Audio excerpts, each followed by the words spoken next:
Tinatayang ₱250,000 halaga ng ari-arian ang naabo matapos masunog ang isang hardware at glass supply store sa Paco, Maynila kaninang madaling araw. Narito ang report ni Von Aquino.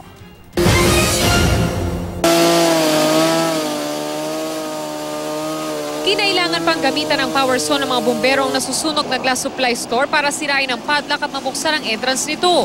Nakasara kasi ang hardware at glass supply store na magsimula ang sunog.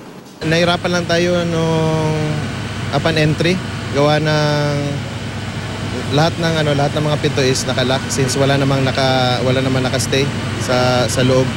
Base sa inisyal na investigasyon ng BFP, nagsimula ang apoy sa ground floor ng hardware hanggang madamay na ang ikalawang palapag ng dalawang tindahan.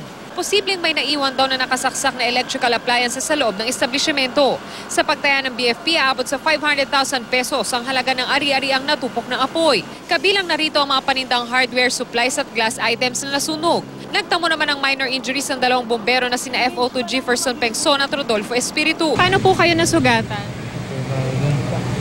Naghahata kami ng linya ng hose. So, na-stuck yung hose dun sa may salamin kaya hindi ko alam na salamin, nahahawak ako.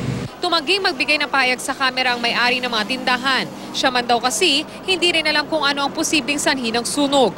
4:50 ng umaga nang ideklara ng BFP na fire under control na ang sunog na umabot sa 4th alarm.